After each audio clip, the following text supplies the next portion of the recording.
right. Here we go. Let me just go ahead and close this door right quick. Maybe I should let the folks know that we're going live on YouTube. Right back.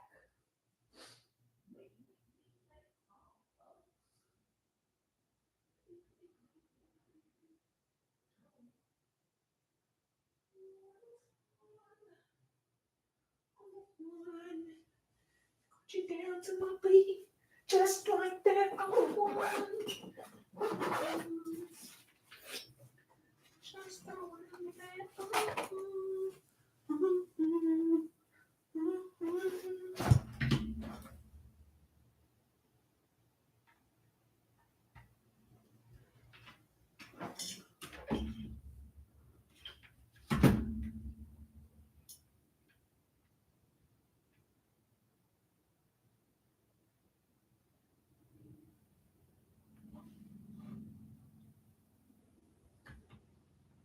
Right, let's go. Mondo, the human.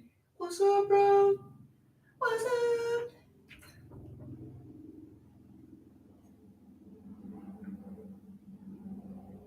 What's up, Rudy Espinoza?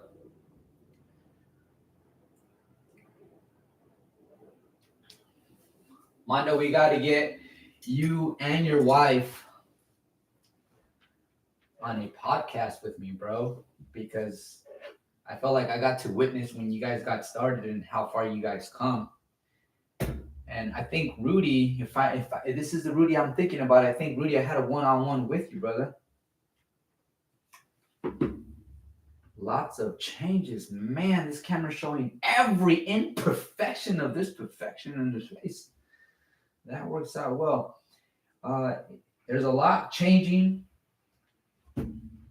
with Google, with the economy, the photo booth industry. Gonna go ahead and there you go. Maybe you guys can hear me a lot better now. Jawline is fire, bro. Mondo, the human. Let me see. Put this on. Check 1 2. Check 1 2 3. All right, here we go. All right. Hey, since I have you guys on right now, it's just us chilling. What topics would you guys like to dive into? I would love to keep this conversation relevant to what you guys are experiencing right now, given the timeline here in the United States of America. All right, Rudy, it's nice to see you, bro. I hope you are staying busy. I have a feeling you're busy, Rudy, because last time we talked, you were already on a roll, building some momentum. So, yes, sir. So, since while I wait for you guys to, oh, you know what I didn't do? I almost forgot. While I wait for to go live here on Instagram, I want to let people know that I'm live on YouTube, so they can come over to the YouTube and also post their questions. I'm going to talk a little bit about the Google, and then I'm also going to talk about my pivot and why I did it, and the things that I've learned from photo booth marketing. A lot of you guys haven't invested in your business as far as education goes. You guys are just grinding out, and that's good. You got to do the work, right? But at the same time, if this is your very first business, just know that it's totally worth investing on mentors or anything that's going to accelerate the learning process, because there's more money on the other side. You just got to get there. So if you can get there faster, even better. But nonetheless, just continue doing the work. All right. And I'm going to provide you guys with the information that I learned from photo booth marketing. It's a membership course. So it's $150 every month. That's about $5 every day. I also downloaded new photos from their website that I'm going to be posting on my website, because now I'm going to be offering the DSLR high quality 24 megapixel beautiful umbrella flash with customized backdrops experience to the client. And so this is why I wanted to jump on here today, just to kind of cover that with you guys, and also, as usual, get to your questions and answer them to the best of my abilities, So let me go ahead and go live here, guys, on Instagram. Thank you so much for your patience, everyone here in the chat room. We got Rudy and Mondo so far. So, and then we have 11 folks watching. For the people that are watching, go ahead and post your questions. I'm gonna get to those questions. I'm just gonna go live here real quick, guys. So bear with me here. Um, Photo booth business, and I'm gonna go like that, and then I'm gonna go live like that. I'll put this.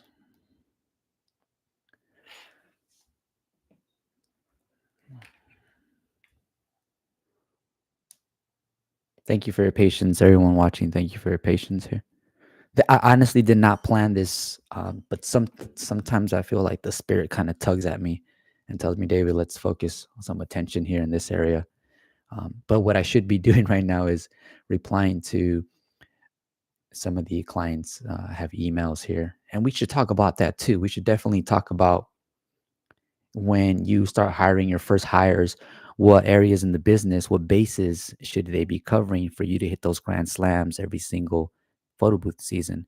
So what I'm going to do right away, guys, is I'm going to go ahead and go on the chat right here. We got Mondo, Rudy posted some questions, I think, but I welcome everyone to bring their questions over to the YouTube live that's going on right now. Hi, everyone here joining on Instagram. It's good to see you guys. My name is David. I'm the owner of Photo Booth. Um, I was going to say I'm the owner of Photo Booth, but I don't own all the photo booths. So let's go ahead and just go back and say that I am the owner of Canary Capital Rentals, who is now Canary Capital Productions. We're going to keep both businesses. And the reason I'm keeping both businesses is because each business is going to be flexed in a different way to gravitate towards a certain client so that we can have a diversity within the businesses. And I'm going to talk about that in a little bit as well. So for everyone here joining on Instagram today, you guys can stay live right here on Instagram, but my intention is to answer your questions right over on the YouTube channel. Okay. So if I can get you guys to join me live on YouTube, you guys can go ahead and post your questions on the YouTube channel. Let's go. Okay. So we're going to start off with Google right now because the fastest way you can kill your business is not letting people know your business even exists. That's the fastest way you can kill your business, is by remaining a mystery in the space. So you definitely want to get that maximum exposure. And one of the easiest ways to do it for free is setting up a Google profile. Now, here's what I've learned from Google just in the last few days, and a lot of things are changing. And I'm going to be a speaker over at the photo booth community that's coming up. I'm going to go ahead and place that information right now. In fact, let me put that information in here because I almost forgot. See, photo booth community Rex. I think it's coming up. I'm going to post a link for you guys. So we're going to have a meeting. It's a photo booth community that's going to be hosted by Rex. So there's going to be some keynote speakers there, and I'm going to be talking about the Google profile. So what's happening now is Google is getting a lot smarter and is making us jump through hoops. And so when I was helping out one of my one-on-ones as we were setting up her Google profile, when we got to the category and selected photo booth, when we got to the next aisle, right? When we got to the next section, it asked for her address. And so a lot of people are sensitive when it comes to posting their address on Google. And I understand that there is different ways to look at it. One way would be, well, I don't want people to know where I live. Another thing would be, I don't want people knocking on my door. And you can come up with more reasons, I'm sure. But what's happening now is when you select photo booth as your main category, then Google wants you to have an actual space people can actually visit when it comes to the photo booth category. So what ended up happening is it let her proceed. And then towards the end, we went over some other items that she should add on the photos section, product section, service section, description section, and her overall profile. A couple of days later, she got it was removed. And the reason it was removed is because she selected not to show her address. So if you guys are watching this and you guys are getting ready to start a photo booth business, just know that not only in business, but I think moving forward in life in general, it's going to be really about transparency. And so I got to remember to put my ego to the side and just show you guys exactly who I am at my worst and at my best, because authenticity is pretty much it, right? So you guys know some of my history if you guys been rocking with me for a while. But back to the Google thing. So with Google now, you have to have an address for you to be in the category of a photo booth business. Okay, so that's the first thing. Now, if, for example, you decide to not be a photo booth category and decide to not show your address, then the only alternative I found so far is that you can select party planner or wedding planner. And so for that, you won't have to show off your physical address, but now you're not categorized as a photo booth business. So that's what you want your main category to be, is photo booth. If you guys check out my Google profiles, plural, you guys will see that it's photo booth first. That's my main category. And then it trickles down to party rentals, event planners, and so on and so forth. So that's one thing that I want you guys to consider. And Google is running their audits. Back just a few months ago, there was different types of verifications you guys can do. One would be, and this one was the easiest one. I loved this one. This one was when you were setting up your Google business profile, Google will send you physically mail you a verification pin that would take about 5 business days to arrive. You would punch in those 4 numbers. Boom, you're verified. Congratulations. You have an online presence now for your business. From that point, they became a little bit more strict. And what they started doing for verification was they wanted you to send them photos. And then from the photos, they wanted you to send them like a 60-second video of your address, your business, your equipment. They wanted to verify that. Whew, man. And then it got even more strict. And now they're even asking for a business license. So this is the next topic. Sorry, everyone here on Instagram. The phone just fell to the side. I have it charging right now, but I recommend for you guys to bounce off the Instagram. I know I'm giving you something to do, and the last thing you need is another person telling you what to do. I get it. But if you guys come over to the YouTube live stream, you guys can actually post your questions on here, guys, because this is the main reason I'm doing it. One, to share what I've learned for the last couple of months, and also to try to answer your questions as best as possible. So, cool. So going back to Google, as far as the verification thing goes, now they wanted proof of your business documentation, like a business license. And so this is going to lead to the next conversation, because now what's happening is I showed you guys how to do things a certain way when it was working. And now I need to update you guys and let you know those old methods are not working. And not just that, but it's not no longer a good practice. So at one point during my journey, I told you guys to use good keywords on your Google profile. And a lot of you guys did that. And a lot of you guys got massive results. And so you guys were able to captivate a lot of clients and get a lot of leads, and actually turn those into bookings, because you guys had the 360 booth, and then you guys had your city, and then you guys had like filler words like photo booth near me and things like that. So this helped you with your rankings. That is no longer the strategy. Unfortunately, now we have to work harder and smarter. But as I'm breaking this down, I know most of this is going to sound like, David, where's the good news?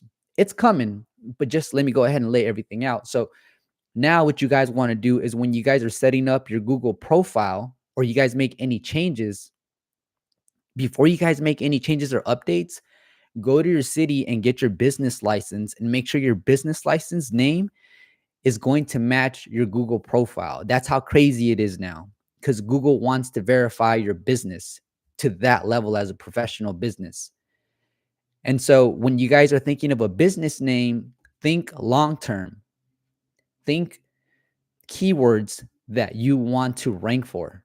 So I have a couple businesses licenses now here in the city where I reside, and it was only like 100 and something dollars for the application and the filing because it's a business license for a home. It's easy because I'm not changing anything in my house. I'm not demoing anything. I'm not adding any additions. I'm just using my business.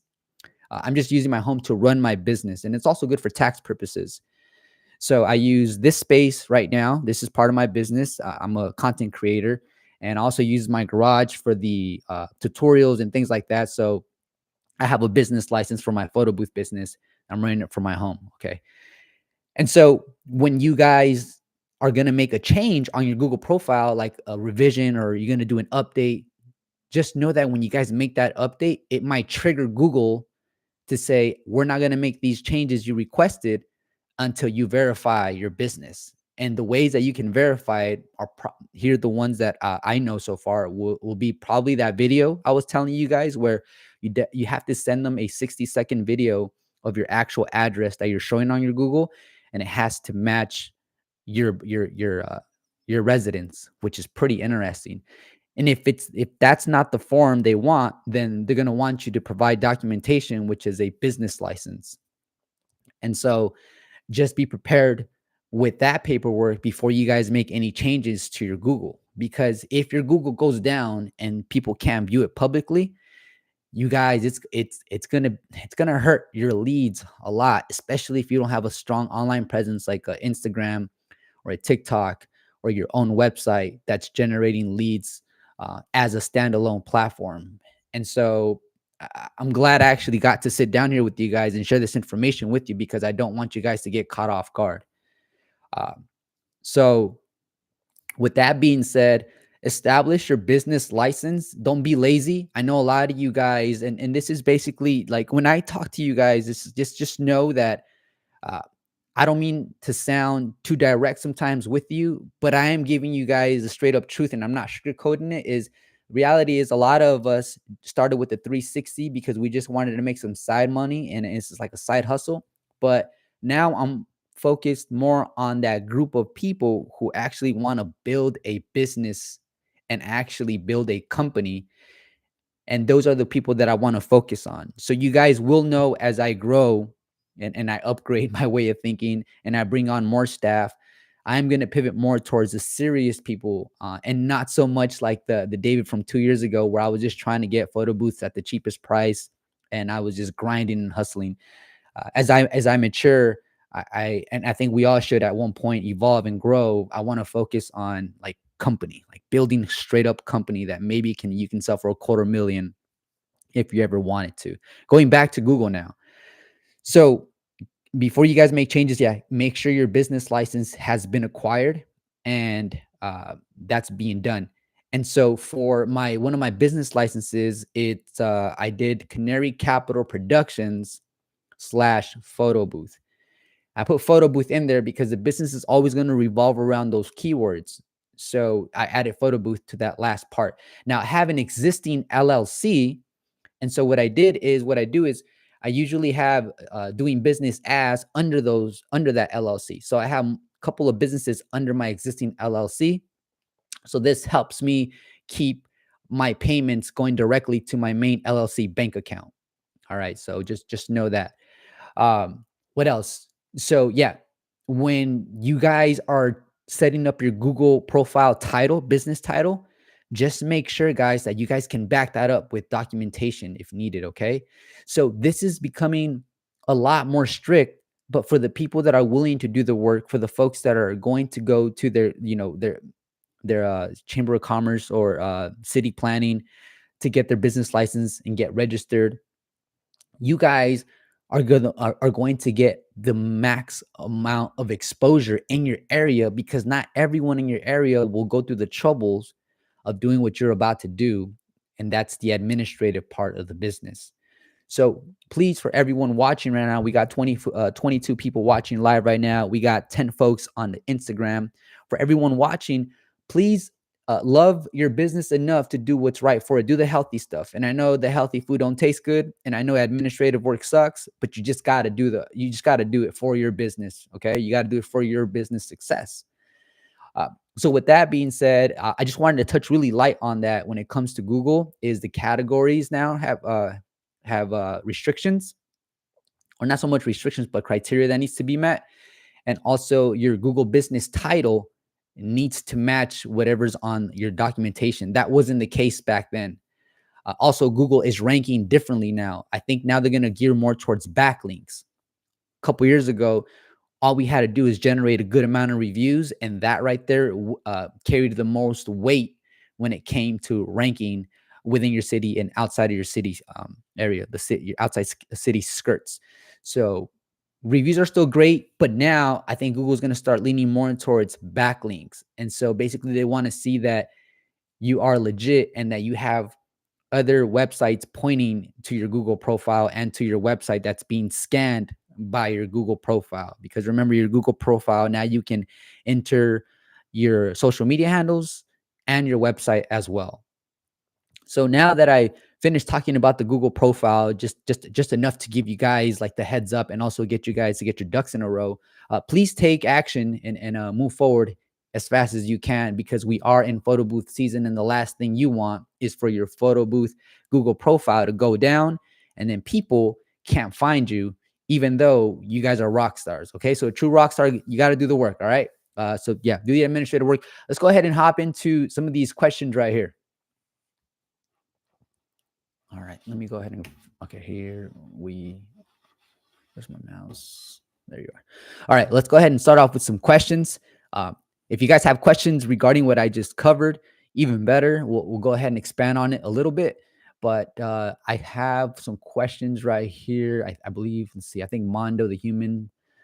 Let's touch on the issues you spoke of, the issues with verifying. Okay, so we talked about that, Mondo, as far as the verification on Google goes.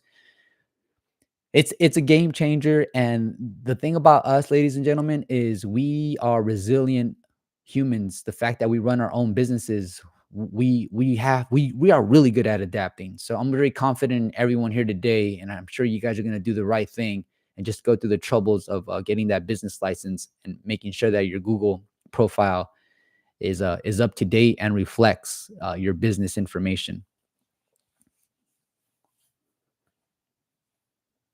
Definitely talk about small things you have had to do from learned experiences to elevate your customer service experience.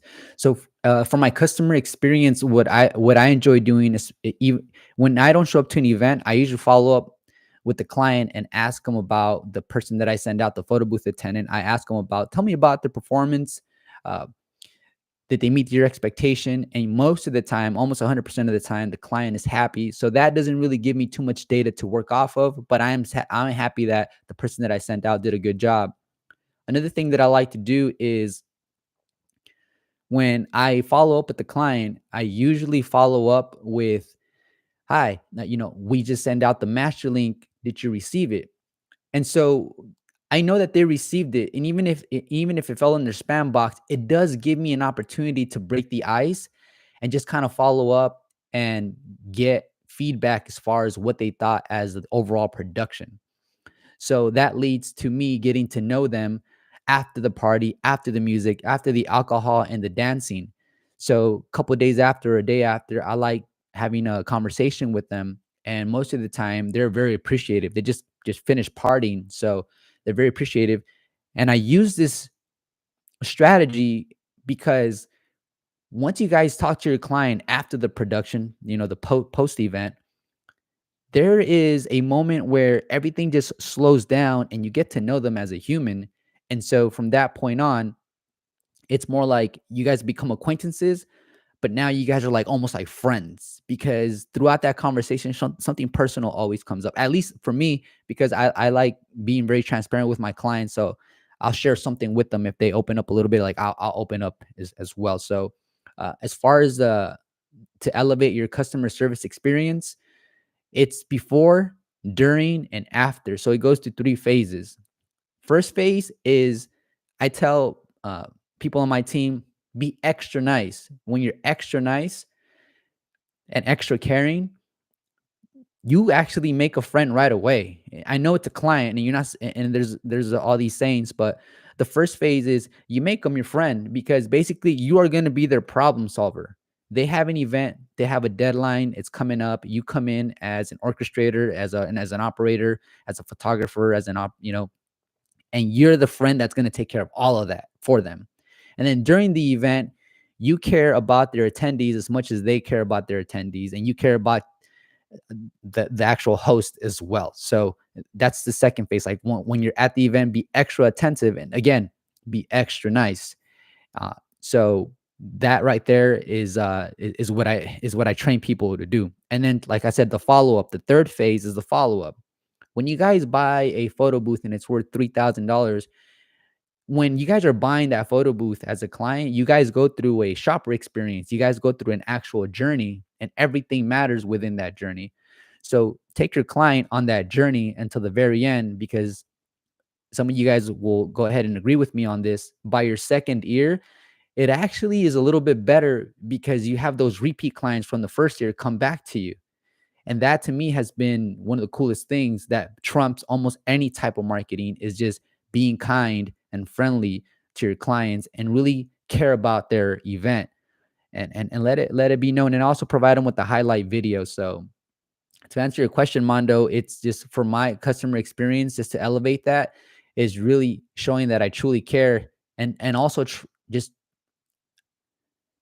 think about if that was your only client that you had, and you wanted them to book every single week with you, and they can book with someone else, but that was your only client. Like, that was the only client in the market. What would you do for that client to get them next week and the week after that, to make sure that you yourself can also put food on the table?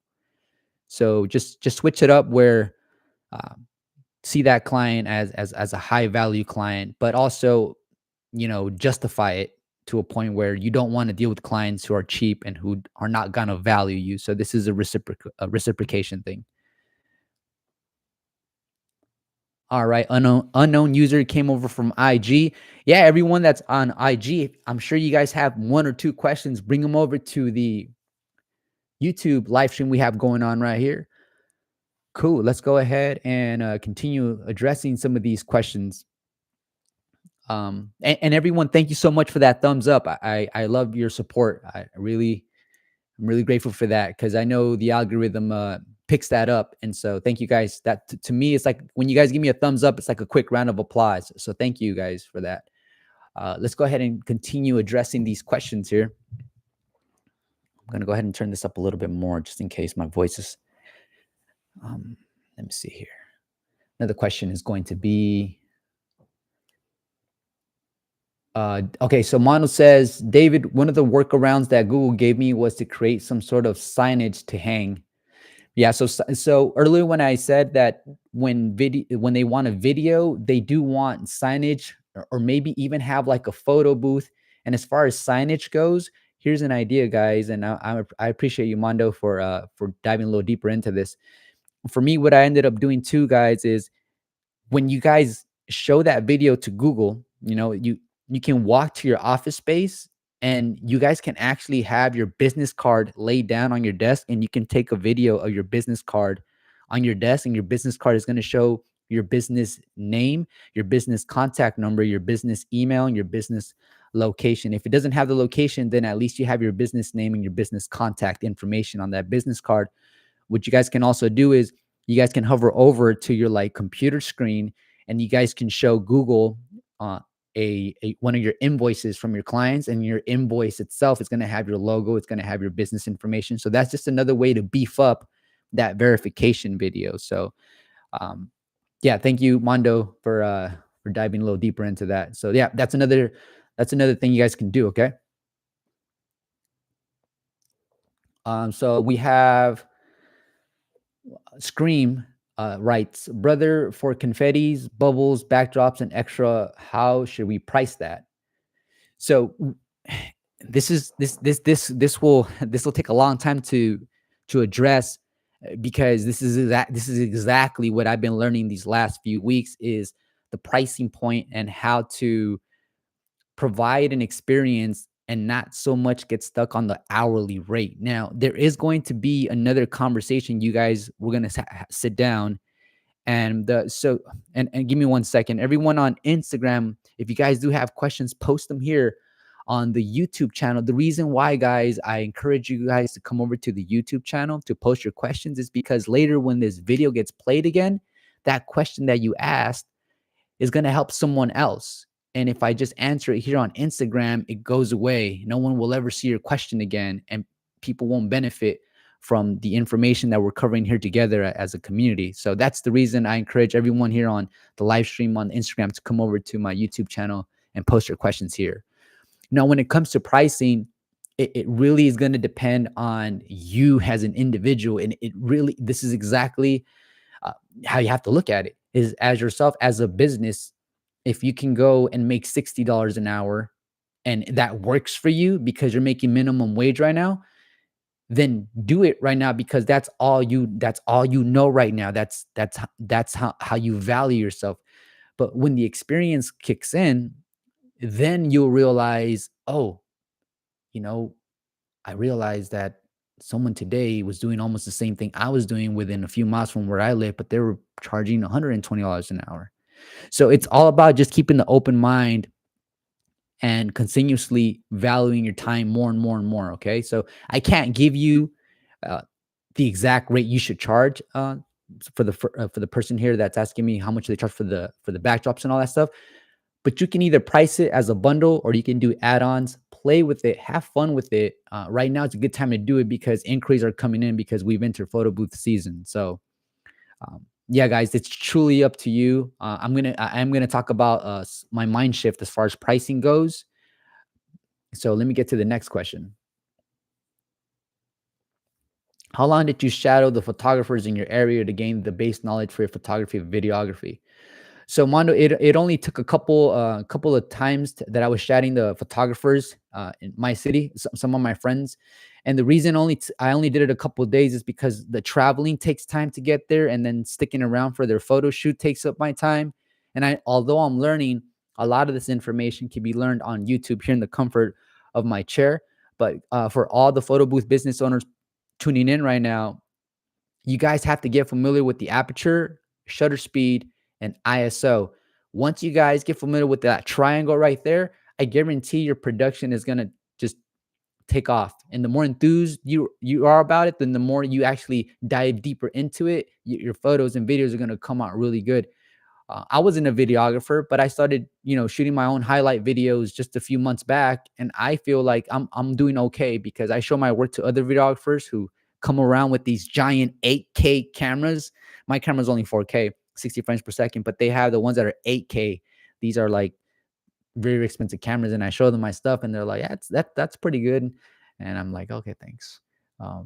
But I'll get one of those cameras one day. Okay, so let's see. Okay. Thank you, Mondo.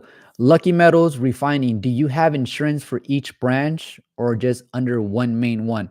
So, Lucky Metals, if you have your LLC and then you have different businesses under your LLC, I would recommend getting insurance per business or per event. So I have it per business and it's a monthly charge that I'm paying every single month. I use Thimble Insurance, and if you guys notice in every video that I put out in the description, there's a section that says "Get business insurance for your photo booth company." That's an affiliate link, so you guys can use that link to get a quote, and then get a quote from like your car insurance to see if they do business insurance. Get like at least 3 quotes and see what works best for you. The reason I like Thimble Insurance is because every now you'll get a client that says, "Can you send proof of your COI, that certificate of insurance?"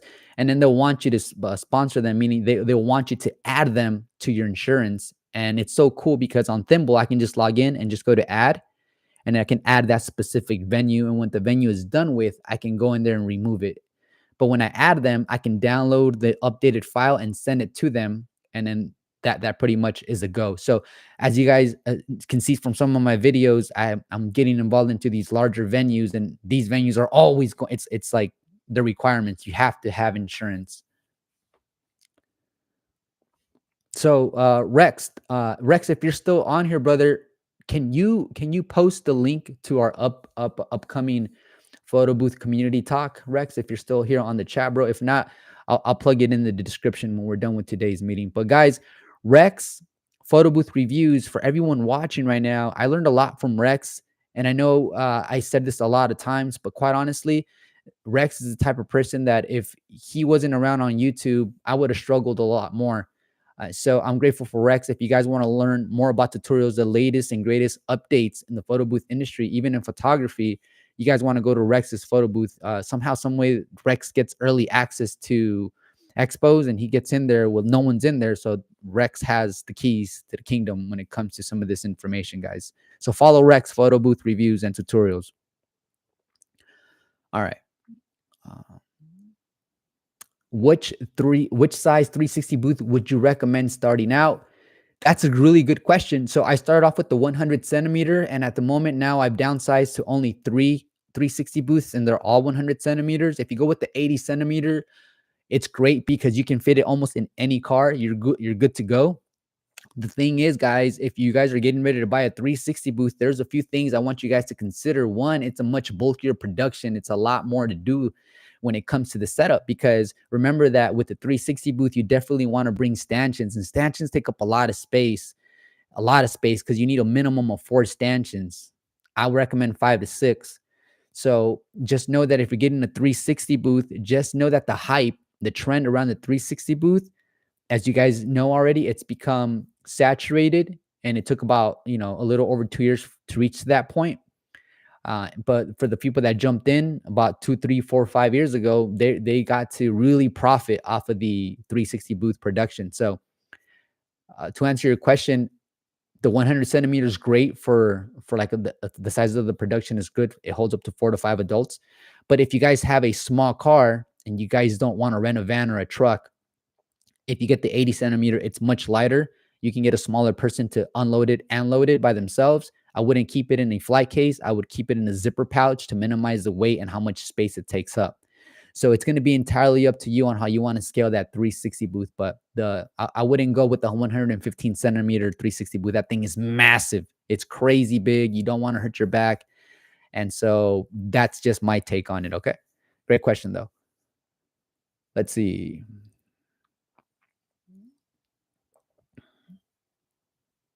Is this a new thing by Google to put your business license on Google profile? It's brand new. It just started happening, and there's a lot more changing, guys, as far as how Google's going to rank you as well. So yeah, this is relatively new, and so the more I dive into it, the more I'll pick up data that's relevant. So I'll provide that with you guys. I'll provide here that on the channel. So if you guys are not subscribed, consider subscribing. If not, that's cool. Eventually the algorithm will show you the videos if you guys are interested in this type of information. Um, so let's go ahead and continue down the list here of questions.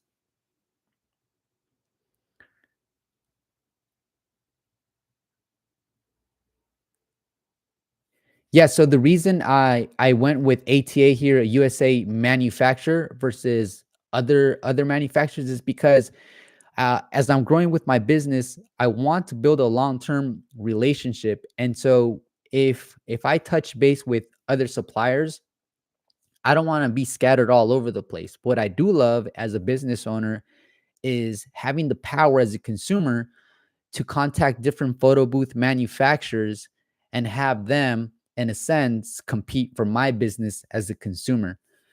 The reason I like ATA is because if you guys go on their Google profile, they almost have 5 stars. So that right there says a solid story about ATA photo booths. Plus, I met the owner, the engineer, and I actually have videos. I met the staff, and I've been going there every now and then, because when I walk into the warehouse and I see all these photo booths, I think to myself, damn, I don't have to wait for the photo booth expo. There's a ton of booths here. So uh, there's another video I'm bringing out where I got to record my upcoming DSLR photo booths, and they're freaking beautiful. I'm actually updating my website. Yeah, I'm updating my own website. I haven't handed that over to a designer yet. I don't. I know, guys. I should, but uh, I I rather have my website built to like how I want it, and then just have a designer come in and then kind of duplicate that when it comes to building a secondary website. So okay, cool. But yeah, that's why I went with ATA, and they've been in the industry for like decades. So solid. Welcome, Daisy from Florida. Real one for real. Is a business license required starting out?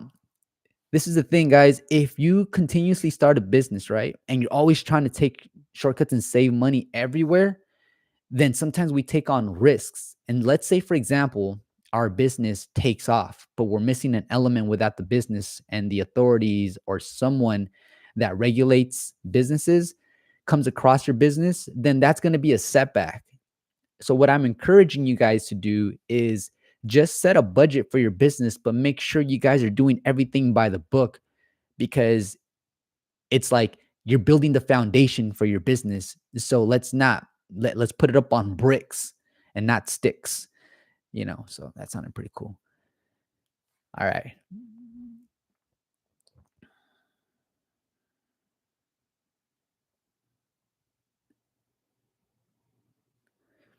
So Daisy says the previous content, I made a QR code at my first event, and I created it night before the Google review, but at the event the QR code did not work. Daisy, I don't know if you're referring to the QR code for your photo booth gallery, or is this in regards to a QR code that you generated for your Google profile, Google My Business review QR code. So if you can just give me some clarity there. So yeah, Mondo, the podcast is launched. I have a couple of things I'm sitting on. I need to edit some of the vocals. I love the podcast, guys. If you guys don't know, I started a podcast. It's Photo Booth Business Podcast. There has been a few guests on that podcast that have just provided beautiful amounts of knowledge that was acquired over their years of being a photo booth business owner. But I'm going to bring in more experts onto the podcast, whether it be an expert in SEO, whether it be an expert in the world of setting up ads, website design, experts in law, like attorneys that know the photo booth industry well. So bringing in the experts. So you guys, my podcast, if you guys want to check it out, it's on Spotify. You guys can consume the content while you guys are busy because it's audio. It's going to be in the link in the description as usual. So check that out. All right, let's go ahead and address more questions here. Let me scroll up a little bit. A lot of questions are coming in, and that's great. So everyone on Instagram, I know some of you guys came over to the YouTube side here and are posting your questions. So let me just take a quick drink of this here. To enhance my throat chakra. Let's go. All right, let's continue. Let's do this. Yes, Rex is the GOAT. Did he leave the room? Damn, Rex left the room. He's a busy guy. Don't blame him. Next question. Here we go. Lamont Williams. Hi, David. I have a question. How do you go about pricing when dealing with event planners and venues? So Lamont, in mid this video, I kind of talked about pricing. I'll just go ahead and revisit that conversation really quick, just for the new people that are jumping in. So when it comes to the pricing, you guys, the market is always going to dictate the pricing. And what does that mean? Well, that means that the market will pick the pricing. But remember, within that spectrum, there's going to be the people, a specific group of people in the market that are willing to pay a certain price. So you're going to have your low and your high. What side do you want to be on when that market presents that price? And I'll give you an example of what I mean. Right now, given the age of the 360 booth production, the market is anywhere from $50 an hour to $300 an hour. So there's still places and people that are willing to pay the $300 an hour for that 360 booth, just like there's people that are saying we are only going to pay $50 an hour for the 360 booth production. So know your market, know your demographics, and go off of that. So Lamont, I can't give you an exact answer because you would have to do the research as far as your demographics go and where the price sensitivity is at. And so that you just got to do a little bit of work there and do some diligence. Because for event planners, with with the event planners, guys, it at one point I was just trying to give them commission. I was trying to give them money, but for them, it wasn't a turn on. Like getting an extra 100, $200 for them, it wasn't a turn on. So what I realized with the event planners, what they want is they want someone to represent them and make them look incredibly good. That's what an event planner wants. An event planner wants to deal with the vendor who's going to ask minimal questions, reply to emails quickly, reply to text messages as fast as possible. That's what event planners want. They want a plan, they want a partner they can rely on. So become that partner that event planner is looking for. Let's not approach event planners anymore with, hey, you send us a client, we'll send you $200. Event planners are like, who are you? So another way to get an event planner, if there's an event planner in your area that stays super busy, send them an email, and I could probably provide you guys with the template with offering your businesses and sponsoring their next event. But make sure you vet that event and see if those people at that event are going to be aligned with what you are charging. Because if you provide a free event for the event planner to impress the event planner so you can show off your production and your customer service skills, then that works. But what if that event you're taking on actually has already a clients there, people attending there that could potentially become your client just because it's the right demographics? So you might want to use that strategy, Lamont. Lincoln 360 says, David, what price did you pay for your video graph setup? I've seen people doing this at my 360 events and thought I could do that also. I don't know what the video graph setup you're referring to. I'm gonna assume it's the 360, but then I don't want to assume. So, Lincoln, if can you maybe um, type your question in and clarify that for me, please?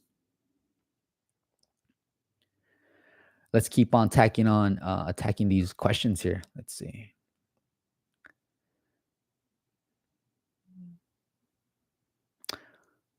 What's up, selfies? Your thoughts on overhead 360. Lucky Metals refining your thoughts on the overhead 360s. When the overhead 360 came out, in my mind, I thought uh, this is going to be very similar to the 360. It's going to be popular just for a little bit, and then after that, it might start dying down. And so I I didn't buy any overhead 360s just because I myself didn't see too much value in the overhead 360 production. And so I know that it takes about two people to set up an overhead 360. And my intentions was to send out one person to the event. And so sending out two people for an overhead 360, I think was going to cut into the profit margins. Either that or the people attending the overhead 360 event as contractors, they were going to make less because I had to divide the money both ways to two different. So I don't have too many thoughts on the overhead 360, to be frank with you. And I really can't give you much of input because I don't own one. But those are just this is what I thought when I seen the overhead 360. It wasn't very attractive to me.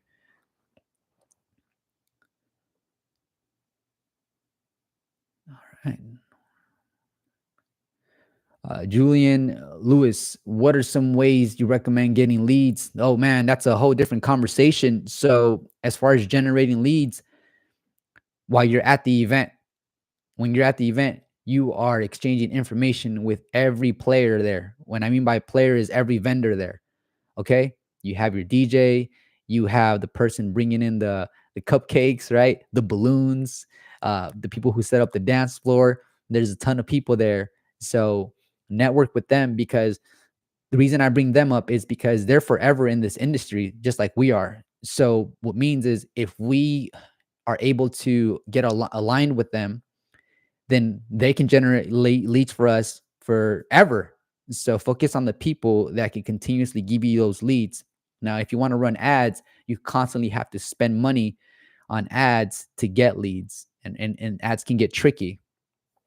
Another way to generate leads is have your system collect data for you. So, for example, if they go on your website and they book a date and then they hit submit, but then they come to the window where they have to leave the deposit, and they decide not to leave the deposit, you can set up your website to where they entered some information but didn't check out. It's called like the abandoned cart.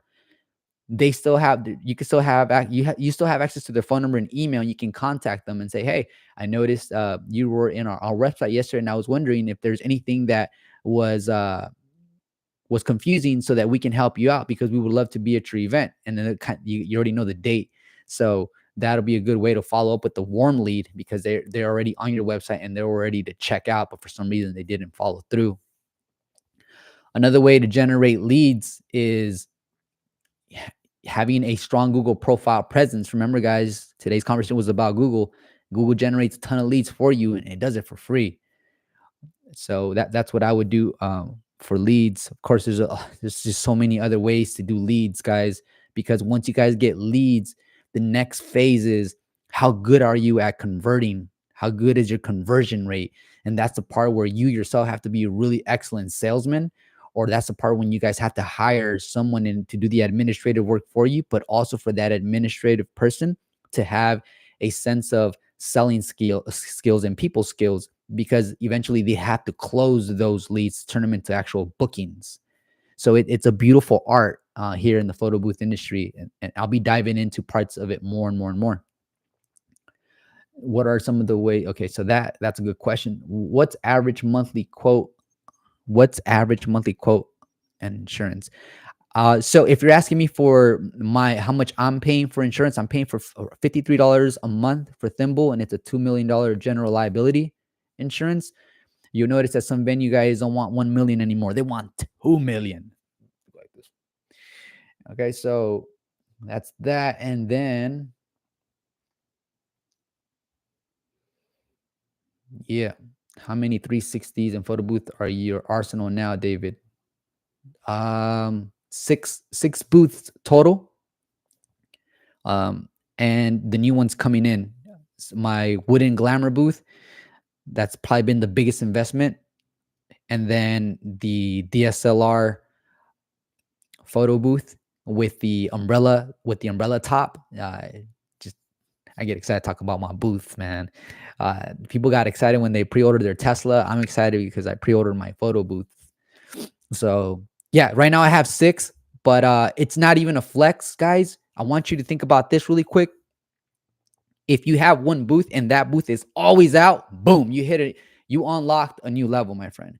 If you have 6 booths, like I have 6 booths, but they're not all being worked, then that's not even worth the flex of me saying that I have 6 booths, because I I need to do a better job. That's what exactly what it means. Remember I told you guys I was just gonna be real with you. Let's just be real. Like if I have 6 booths and they're not all going out every single week, then I got to do a better job, right?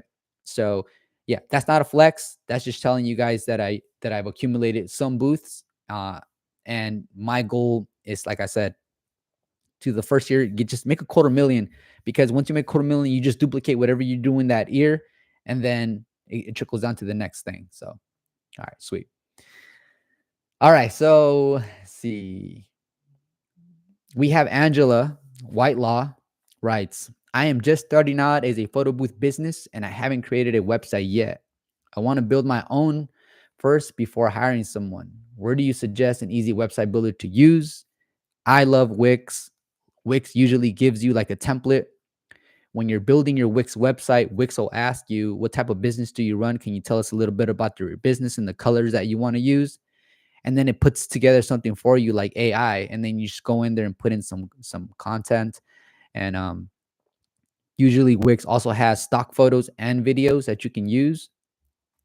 For anyone starting off right now or is revising their website and beautifying their social media and all of that, you guys can always get photo booth content on my website, but I'm willing to lose money and redirect you guys to photo booth marketing.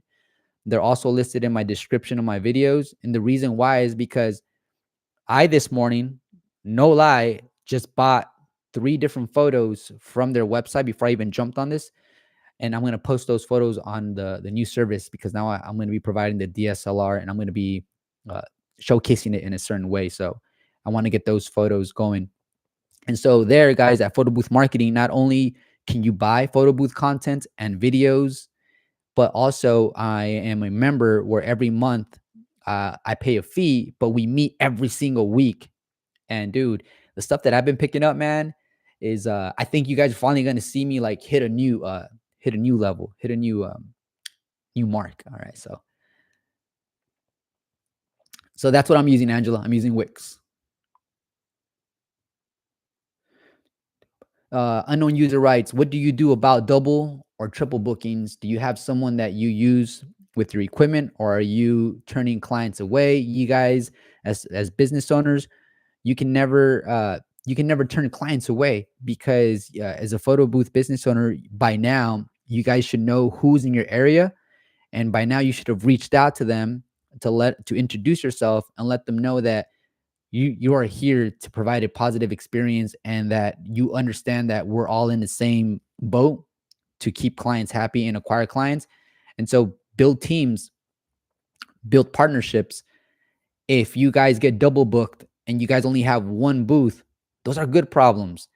Go ahead and reach out to people surrounding your area that have a photo booth and tell them, hey, are you free this day? Oh, you are? Okay, great. Well, I have an event if you want to take on it. Now, your option is going to be either white labeling it and they go represent your business and they use their own equipment, and you hire them as a contractor, or you can charge them a finder's fee. So as soon as the client gives them the deposit, then you take that they take that deposit and they give it to you as your finder's fee, and they charge whatever they want. So never turn away clients. Just give them to someone else and get compensated one way or another. What time is it? Okay, we got time.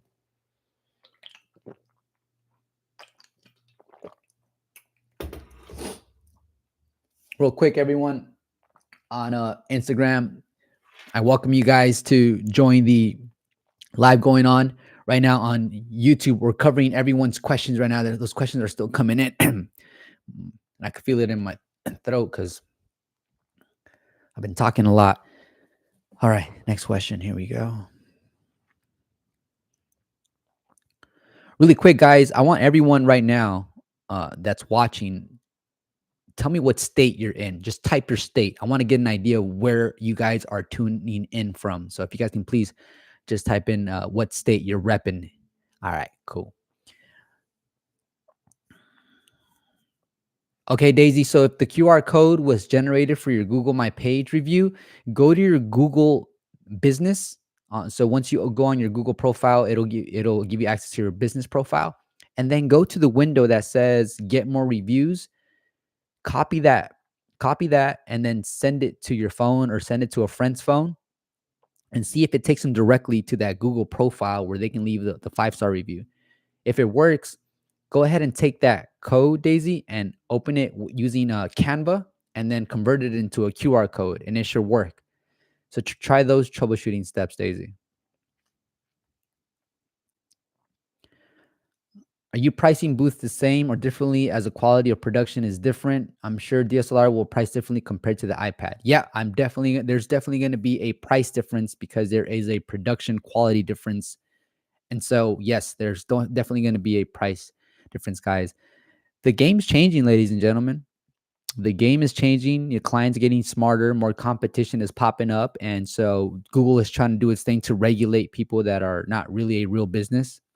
Google's trying to get rid of just the people that are hustling, that don't really want to generate an actual business entity. So for the folks that are serious about the photo booth industry, this is actually a great time. I know I sound like a person who sells a bunch of photo booths, like buy your photo booth now. It's never been a great time. But reality is, like I said, the people that actually do the work are going to win, and are going to win big. So stay tuned in. So let's on to the next question here.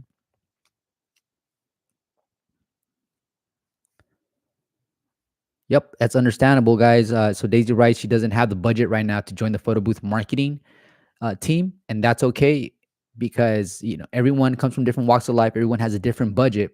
But I will tell you that if I would have joined photo booth marketing in the beginning phase of my journey, I think I would have been somewhere right now, or it would have been a lot better.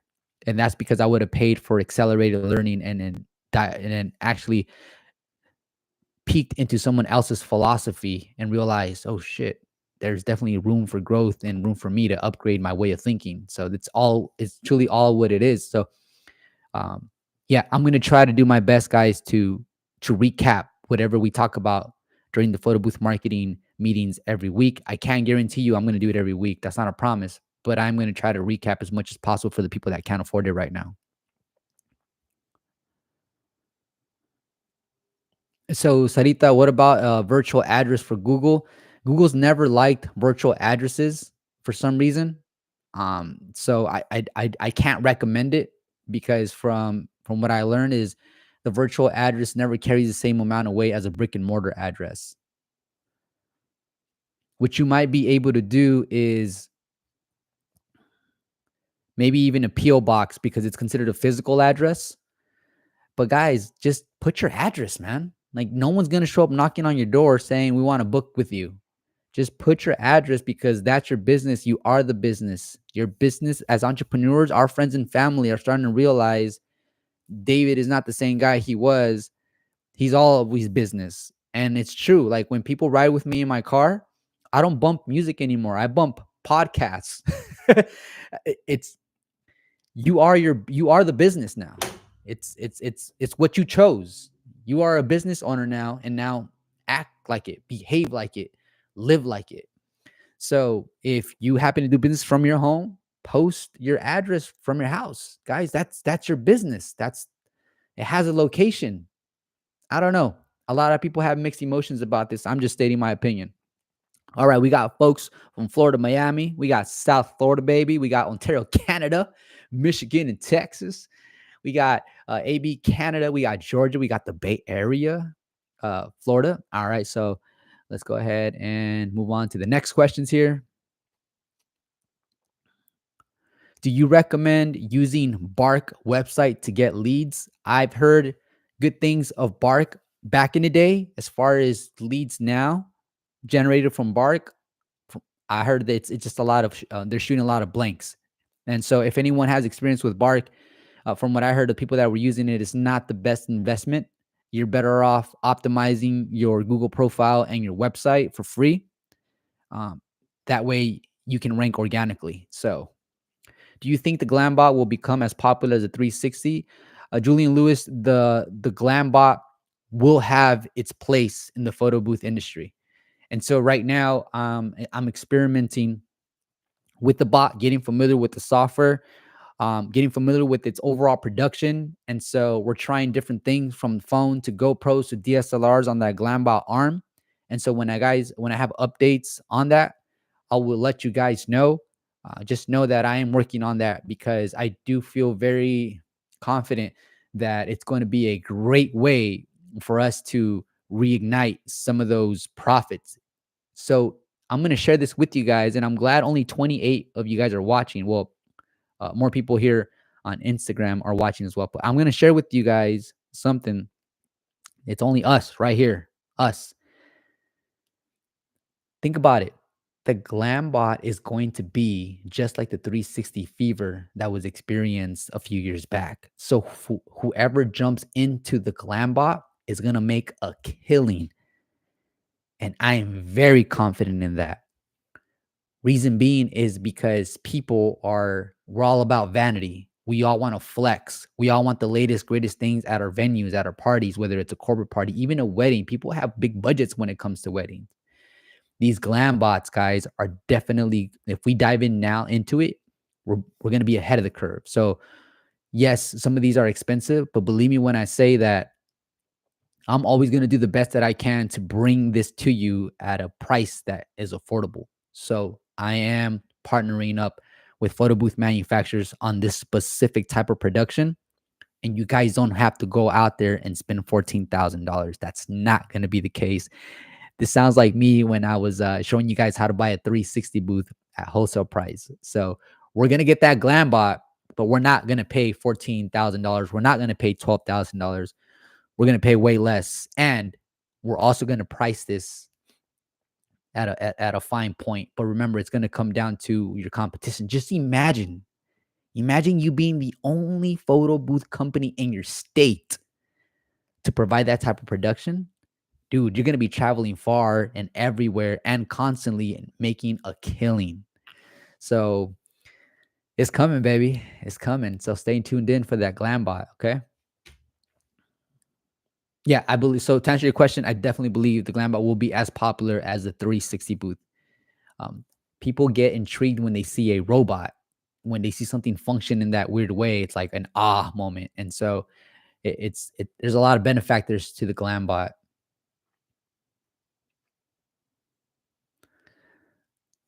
You're welcome, Sarita. Cynthia writes, "How do you find trustworthy workers, contractors to send to your events?" So you, it's that's actually something that is challenging because we are basically handing over our business's reputation is on the line basically when we have someone out there representing our brand. But the thing is when you guys think of any business in general that's blown up, they got past that and they have thousands of employees working for them. So the best thing that I can tell you is get started early with the hiring, like really early in your business, start hiring right away and don't focus so much on how much profit you're making because you hired people so early in the business. But what you're doing now is you're investing in those people and you're building an empire. I'm going to bring a gentleman on the podcast in the next I want to say 48 hours. He has over 15 employees. So if you guys are not tuned into the podcast, tune in because you guys can listen to all the questions. You bet I have some questions I'm going to be asking these guys that are killing it in the photo booth industry. So it's a you guys have to love your business enough and love yourself enough to have an open heart and bring other people into your business that will be a representation of your business. Now, they're going to make a mistake every now and then. We're humans. We make mistakes in our very own business. So what's to stop a complete stranger making a mistake as an employer or a contractor? It's going to happen. But this is the part, guys, where you now are going to be working on leadership skills, management skills. And if you combine all of those, you're going to become a mentor for some of these folks you're going to bring into your business. So, uh, if you have trust issues, get over that trust issue. And the way you can get over it is by loving yourself enough to giving yourself that opportunity to grow. That's the best way I could put it in without trying to sound too poetic.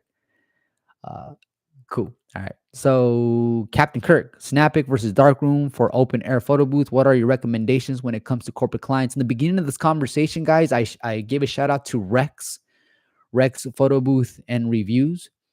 Reach out to Rex. Rex is the kind of guy that he'll go and try like many different types of softwares and will give you his opinion on them. And so he even actually meets with the makers of the softwares sometimes. So go follow Rex, guys, for that. Because quite honestly, some of you guys already know I've only experimented with Snapic, LumaBooth, and TouchPix, and I'm still rolling with Snapic. So I don't have an answer for Darkroom. All right. So my apologies. There's only so much that I can cover.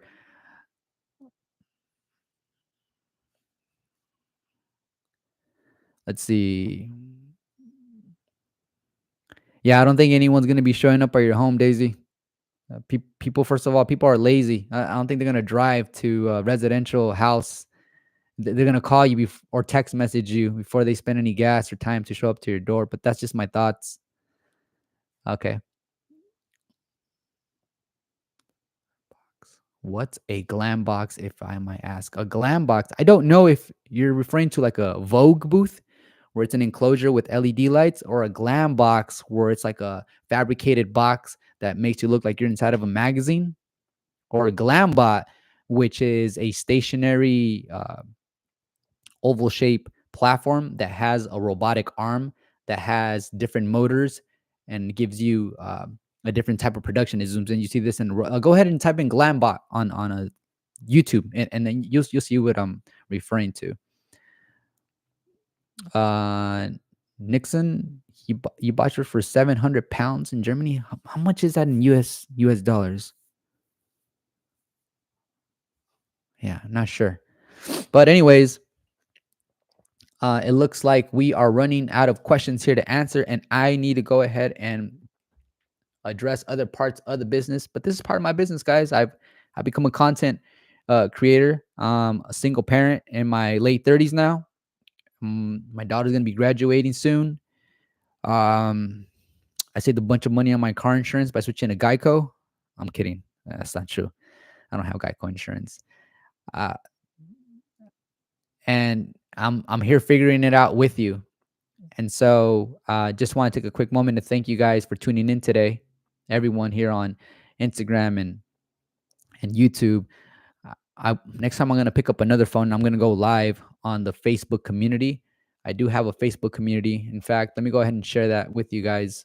If you guys are not part of the Facebook community, we have over was it 9,500 photo booth business owners. I'm gonna go ahead and share that link with you guys here on the chat. Copy link. Go to the streaming. So this right here, guys, is the link to our Facebook group. So if you guys want to come over to the Facebook group, post your questions there because, like I said, there's a ton of photo booth business owners on the Facebook group. Um, and then I have, let's see, Mondo the Human. Yeah, people aren't going to come to your residence. We live in the DoorDash McDonald's generation. That's a really good point, dude. Yeah, man. Just you can't hold back when it comes to your business, man. You can't be scared when it comes to your business. Like scare money, don't make money. It's true. Uh, and then get insurance for your business, protect your assets, right? Protect yourself. And this is a good conversation, man. I'm glad I took the time and we made the pivot to come here live. Um,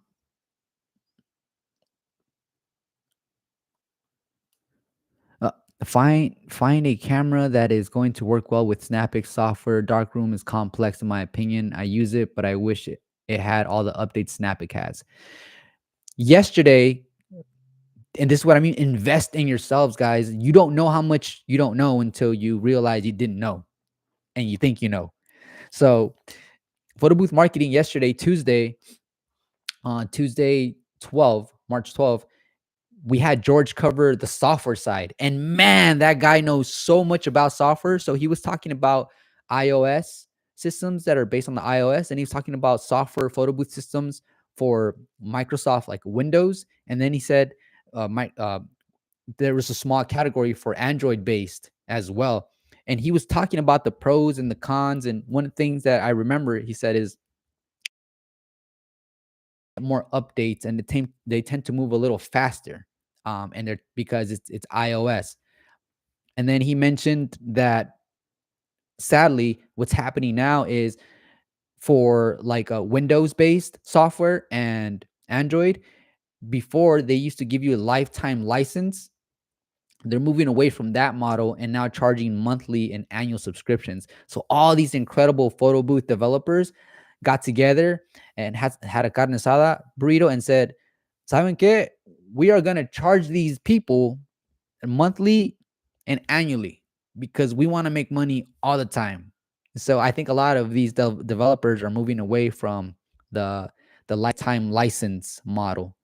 So if you guys have a software that you're really happy with right now and they do have a lifetime option, maybe it'll be a good time to get that lifetime option, right? Lock that in before they start charging you guys weekly and monthly and annually. Just a thought that I wanted to share with you guys. This is why it's so important, guys, to consider photo booth marketing because of the amount of information they cover is crazy. Here's another thing. During the meeting towards the end, it's always open for Q&A. So instead of you guys paying me one-on-one, you guys can just subscribe to, to their photo booth marketing membership and then just ask them questions every single week. Every single week.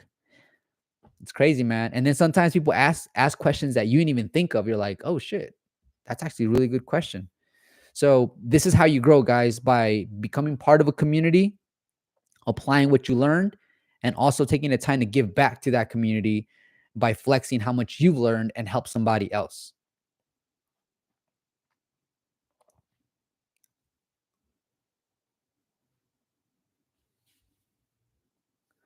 There's a guy by the name of Sheik. I want to start coaching people to build their own photo booth businesses. What do you think about that?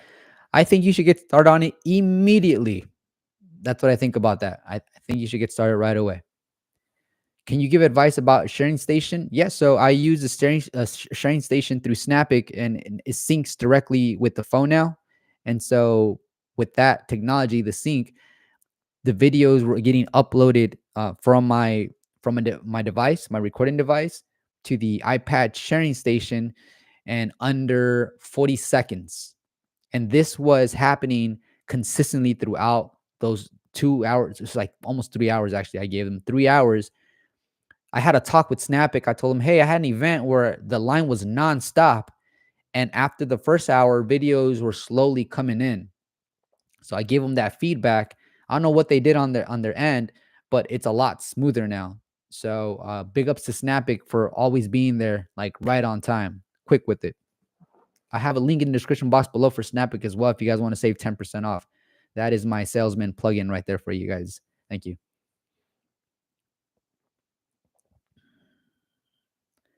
Captain Kirk, you are welcome. So Dami Lola has a Vogue booth and it's a game changer, but clients don't want to pay for the energy it consumes. What are your thoughts on the magazine booths? I really can't give you guys too much thought on things that I don't own and that I haven't tried to market myself. I just can't give you guys that fluff. I want to give you guys real life experiences that I've been through or implement strategies that have actually worked for me. So I don't have much to say on that, brother. You're welcome, Daisy. Mondo the Human, thanks, David. You helped me through my work while you were live. Thank you, homie. Mondo, you work from home, man. Lucky you.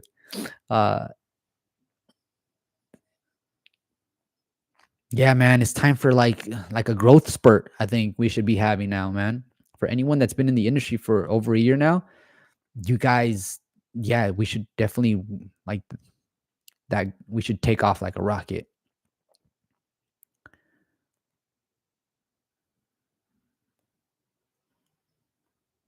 I'm trying to look. Oh, here we are. Are you currently using an iPhone or iPad for your photo booth? Also, which do you recommend? I use both. For the 360 booth, I use a Canon R50 when I use a camera. I use a 15 Pro when I use an iPhone. And for my selfie booths, I use an iPad Air 5th generation. I have a couple of those.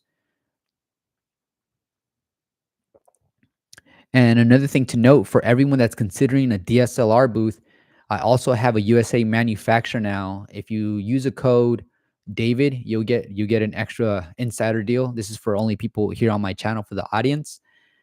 Go ahead and check out their DSLR booths. I'm saying DSLR booths and not so much iPad booths because consumers, yes, when we're at the event, it's all about having fun and being in that moment, being shoulder to shoulder, making that funny little pose. But at the end of the day, when they print out that photo or they post it on social media, I think as a production service that we truly are in a sense, we should be providing them with higher quality stuff because eventually they're going to compare their production to someone else's and they're going to see like, wait a minute, there's a gap here. So for people watching here, I know that you guys care about your business. Consider allocating a budget for your next booth and it being a DSLR booth running off an iPad iOS because you guys are going to have a lot more. One, that booth is 100 times more versatile than a 360 booth. The 360 booth has its limitations. You can use it for other cool stuff like production stuff. Um, but the DSLR photo booth gives you GIFs. It even gives you videos because there's a camera in there. It's going to give you high quality photos at a minimum of 24 megapixels. On top of that, you guys can add a flash head to it so that you guys can do great photos indoors, outdoors, and lighting is no longer an issue for you because the camera that you're using plus your flash head, you can manipulate the room temperature. You can manipulate the aperture. There's just so many things that you can change now. And now you have a high quality booth that's very versatile. And not just that, but just imagine all the different types of templates you can offer within that booth, that type of production. So this is why your boy David right here is pivoting from the iPad booth to a DSLR booth, but still keeping the iPad booth. And maybe, just maybe, I'm just going to get to a point where I'm just having a manager operator just dropping those off the iPad booths, just dropping them off for the and presented it as the economical option. You know, if you're on a tight budget but you still want to party, we recommend the selfie booth. For $399, you can keep it all day. It's not bad. So let's go ahead and wrap it up. For everyone still tuned in, if you guys didn't give your boy a thumbs up because I didn't deserve it, I get it. I'm gonna try to come even better next time. But if you guys forget to hit me like a thumbs up and you guys are willing to help me out, that'll be dope. Everyone watching on Instagram, thank you so much for staying tuned in, and thank you guys for the thumbs up. This video right here will be uploaded so you guys can play it back. Uh, all right. You know what? Let me do this. Let me take on 3 more questions. All right. I'm going to take on 3 more questions, and then your boy got to go do the next thing in life. So I'm going to go ahead and select 3 more questions, 3 more questions, and then I'm outies. So for everyone watching here on Instagram, I'm taking on 3 more questions right here on the live stream on YouTube. But I'm going to take a sip of this real quick. The cucumber, the celery, chia seeds, goji berries. Thank you, God.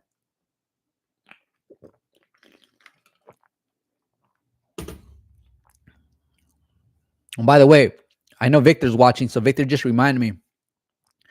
Make a presentation video. It's so easy for you to do. On your next event, get there super early, set up super early, and make a presentation video showing off your entire production. You show off your face. Now your business is tied to a face, a friendly person. Make a presentation video because you can put that video across social media. You can have that video on your website. So ever since I started making these production videos of showing off my video services for both the iPad booth and a 360 booth, it's helped me so much because people go on my website, they see my presentation video, me talking about the production, the backdrops, the props, the sharing station, the rendering, all that. And so I get to educate people through video content on my website. So what's great about that is the people that contact me usually have 1 or 2 questions, and then they book. One, because they know the representative. Two, they seen the video, and now the cherry on top is they actually picked up the phone, got a hold of a human being, and are locked in. So this is what I mean earlier, guys. I got to get back to my emails, and I got to uh, there's certain venues that I'm working with, like long-term deals. So for them, I have to work out a manual invoice, just because it's a unique, how can I say this? A unique proposition. Okay, so make those presentation videos, guys, happen.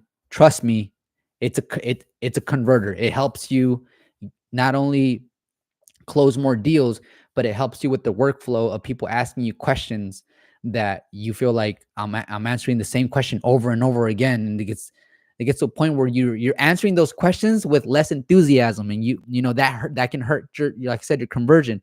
So make a video, have someone record you, and go over your entire setup. Introduce yourself. I'm telling you, I'm only going to be sharing stuff that works, guys. This works. So yeah, Victor reminded me of that because Victor, he sat down with me. He's been on a podcast. He actually kind of tuned in early in my career. So he's been doing it. And so shouts out to Victor. All right. So let's go ahead and pick 3 questions. Let's pick 3 questions. All right. Let's Mondo, real quick. Just real quick, this one doesn't count. I'm not gonna count this as a question. What I have on my lip? What you got on your lip, bruh? Mondo, I haven't watched anime in a long time, bro. I've been like working on some stuff, so I haven't really watched TV much. Okay, so I'm looking for 3 questions, right? The photo blurs when my camera triggers a picture if they are any slight movement. Why? The reason why your picture is blurred is because your shutter speed is probably set really low. So the shutter speed, the higher the number, the quicker it closes and opens like this. So imagine taking a photographic memory of something, like you captured it, right? And it's sharper because your shutter speed is high. But if your shutter speed is low, what happens? It opens, so it lets more light in, but it closes slower. So any movement when it closes, it takes the sharpness away and it blurs it out. So if your photos are coming out blurry, what you want to do is you want to bump up your shutter speed. Try 1/200. So 150 is good, but if it's still shaky, uh, set it up to 1/200, and you'll notice that it gets a little darker because it lets less light in, because it closes and opens up faster. It's a sharper photo. So now what you would have to do is either you bump up your ISO or provide more out external light. And there you have it. If you guys, for everyone right here, there's a good amount of you guys here. I imagine myself in a conference room with 26 people sitting in front of me. If you guys feel like I should take some time to go over the basics of photography so that you guys can implement it to your photo booth business, this is what I mean by like shutter speed, aperture, and ISO. Go ahead and just put a one in the chat box. If I get 10 ones, I'll go ahead and make a video and walk you guys through and give you one of those David tutorial videos that I really take time into, like dive into what the heck aperture means and why it comes out blurry and how my videos are coming dark. My photos look really dark and grainy. Um, so if I get 10 ones, I'll make that video just because you guys, that's an area where I can help you guys out in as far as value goes. So that's one question answered. All right, two more questions, baby. Two more questions. All right. Rima and Co. What is the biggest thing you learned since Photo Booth Expo that really changed your mindset? All right. That's a great question. So I'm going to take my time with this one. We are so close to our business. We're tied so close into our business. It's such a big part of us that every single time we're working on our pricing, we're always thinking, how much I'm going to be making an hourly, how much I'm going to be making per event. And so then you're always struggling with the pricing because you want to stay busy, but you don't want to pay yourself a certain amount. Like you have your threshold. And so when I got back from the Photo Booth Expo from talking with Photo Booth Marketing, my wheels just kept turning all night. Like for so many days after the Photo Booth Expo, I was always thinking about it, especially because I didn't realize how many people actually knew me and were grateful that I started my channel because they learned so much. I just couldn't believe how many people I actually helped that I got to see in person, like meet in person. So that alone was just crazy. But what I learned from the Photo Booth Expo is, like I said, it doesn't matter how many photo booths you have and and all that great stuff, right? It doesn't even matter how great your quality is, because what good is that if you don't have business, right? What I learned was this, guys, is when we're out doing events and we're setting up prices for our businesses and we're quoting customers, we're always trying to make it sense for us. Keyword right here. We're always trying to make the business make sense for us.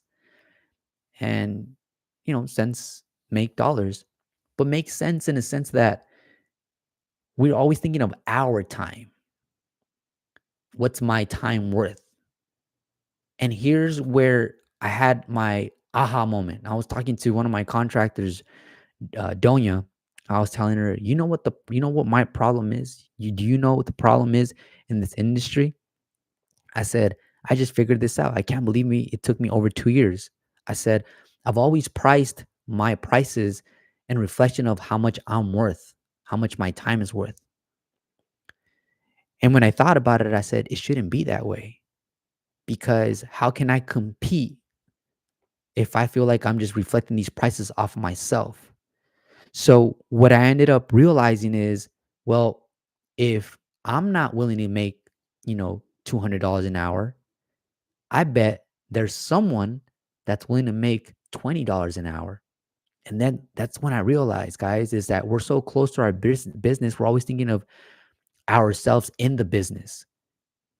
But what happens when we actually become a business owner and start building a company and find individuals who are willing to do the event for us in representation of our brand for $20 to $25 an hour?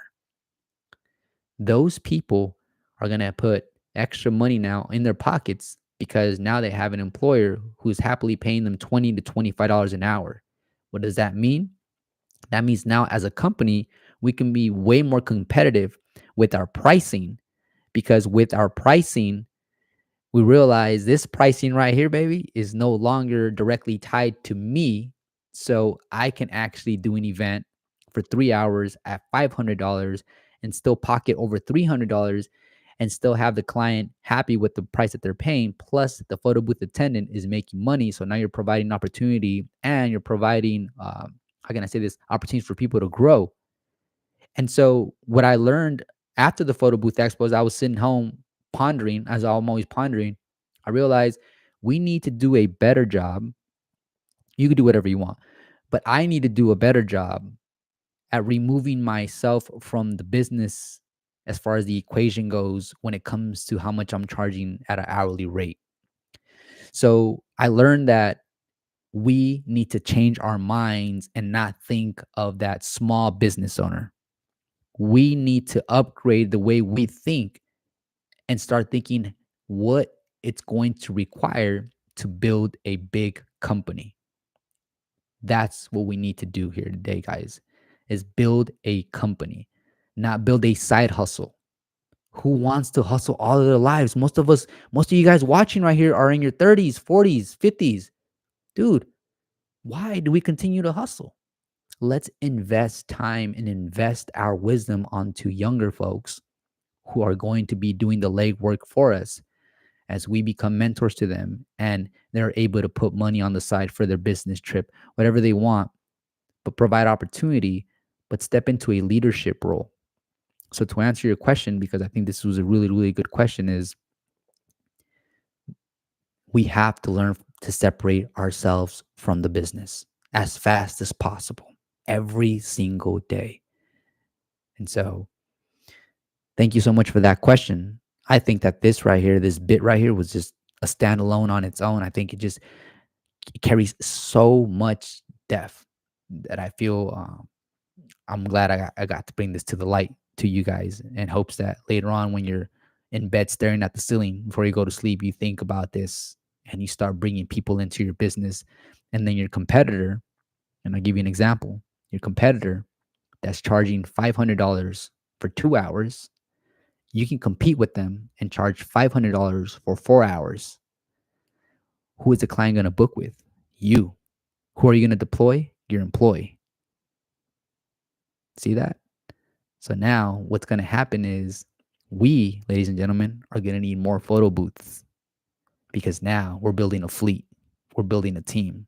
And the other small entrepreneur who wants to do this by himself, just with his girlfriend or with a significant other, his wife, and they want to do it in that sense, they're going to come to realize like, yeah, no, you can do that. For how long do you want to do it? I don't know, but that's you. That's your business. I don't care how much you're charging. Me, I'm here to build a company. Next question.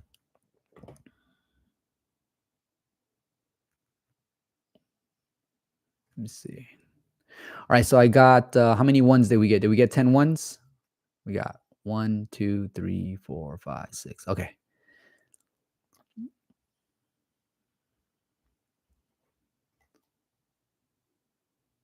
Okay, so that's the second question. Now let's find the last question.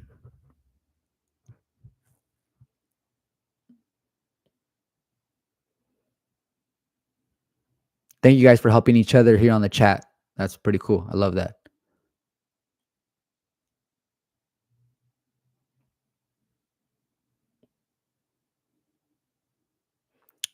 Um, 80s Jen writes from Beverly Hills. Shout out to Beverly Hills. David, what's the name of the software to use with the photo booth? Thanks, bro.